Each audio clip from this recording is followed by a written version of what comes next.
Mes très chères sœurs, mes très chers frères, bien à vous.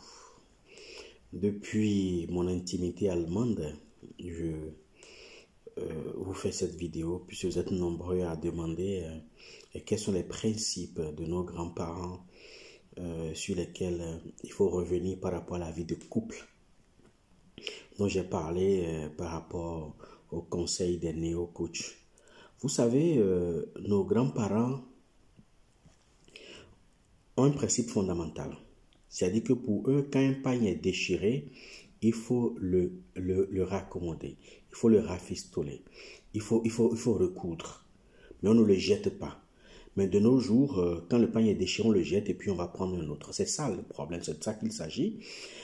Mais la vie de couple dénote beaucoup de connotations. C'est-à-dire que il y a ce que nous appelons la compatibilité visible et invisible. C'est-à-dire que sur le plan invisible, est-ce que vous êtes compatibles l'un envers l'autre? Là, c'est une consultation qu'il faut faire pour savoir est-ce que je peux rester ensemble avec cet homme ou avec cette femme. Du matin au soir, nous allons faire des enfants, avoir une vie heureuse et tout. Ça, c'est la compatibilité sur le plan invisible. Il faut vérifier. Il y a 1000 manières de vérifier. Par la numérologie, par la tarologie. En tout cas, quoi qu'en soit la futurologie que vous utilisez, vous pouvez vérifier. Deuxième chose, il y a la compatibilité visible. Est-ce que l'humeur s'accommode? Est-ce qu'il y a une harmonie? Est-ce qu'il y a une compatibilité d'humeur entre vous deux? Ça, c'est physique, ça, c'est visible. Maintenant, après ça, il y a l'éducation qu'il faut voir. Si vous prenez une femme dans une famille où la maman passe tout le temps à insulter le papa, passe tout le temps dehors, passe tout le temps dans les commérages, mais cette fille est prédisposée à ça forcément. Ne vous attendez pas à un autre résultat. Il peut y arriver des exceptions. Mais il y a une prédisposition en fait. Donc il y a l'éducation que l'enfant a reçue. Maintenant, il faut également, toujours dans le même sillage d'éducation, il faut voir le respect que la femme voue, que l'homme voue. Il y a la cuisine, la propreté, l'élégance aussi. C'est très important. Parce que ça joue après en matière d'adaptabilité que nous allons voir tout à l'heure. Et après, il y a ce que nous appelons aujourd'hui la normocommunication.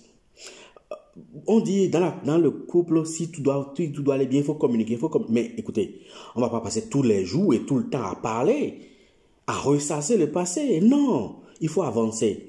C'est-à-dire qu'il y a des principes sur lesquels on peut s'entendre pour dire « Ah, je n'aime pas ci, il faut qu'on fasse comme ça. » Mais tous les jours, venir parce qu'au nom du dialogue dans le couple, « Ah, j'ai appris que tu as salué Jocelyne, l'autre aussi, j'ai appris que Henri t'a appelé, j'ai appris que Doxy t'a donné rendez-vous à ton service. » Le couple ne passe pas son temps à gérer ces histoires de jalousie ou autre. Ça ne sert absolument à rien. Ça ne fait qu'attiser la haine, la méchanceté, la jalousie et tout. Donc, on n'a pas besoin de ça. On a besoin de communiquer sur l'avenir du couple, de communiquer sur les engagements de l'un envers l'autre. On a besoin de communiquer sur comment faire pour que le couple puisse survivre, tant matériel que financier. C'est très, très important. Il y a maintenant l'adaptabilité.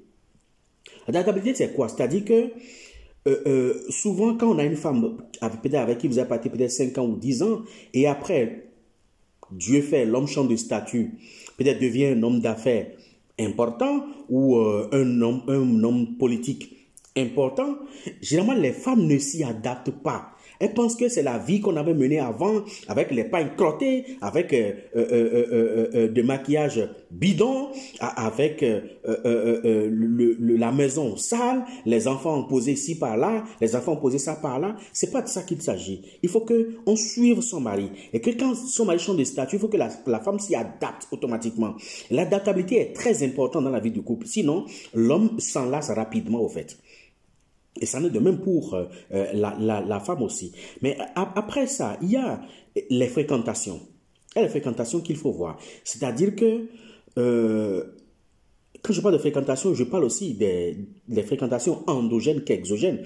Les fréquentations endogènes, c'est les parents par ici, une cousine par là, une nièce par là. Il faut éviter ça dans la vie de couple. Deuxième chose, les fréquentations exogènes, c'est généralement les télévisions, les novelas, les gens pensent que ce que les gens projettent dans les films là, c'est ça la réalité. Et on regarde novelas et c'est parce qu'on a vu que tel acteur a offert des fleurs à tel, donc si mon mari ne m'offre pas des fleurs, ça veut dire qu'il ne m'aime pas. Non, ne prenez pas des fictions pour des réalités. C'est ça la réalité. Ne pas des fictions pour des réalités. Ce qu'on voit dans les télévisions novelas ou sur l'internet, ou les influenceuses qui n'ont aucune expérience de vie de couple et qui vous dites des bêtises et que vous pensez que c'est ça la réalité parce qu'ils vendent leur corps pour avoir de l'argent, ils exigent maintenant cet argent-là et sur la base de cet argent-là, ils vous donnent des conseils. Vous pensez que c'est ce qu'il faut faire pour réussir dans la vie? Non, non, non. Moi, je pense qu'il faut savoir raison garder. Il faut éviter ces fréquentations exogènes-là. Je ne dis pas de ne pas regarder la télévision, mais regarder ce qui est utile. Mais les novelas ne sont pas utiles. Parce que d'abord, c'est des réalités afro-brésiliennes qui ne cadrent pas avec les réalités africaines. Et qu'on vous projette et qu'on pense que c'est ça la vérité. Donc, voilà les points sur lesquels je veux revenir comparativement aux réalités de nos anciens, mais dire que vivre en couple reste et surtout une question de patience, de retenue et de calme.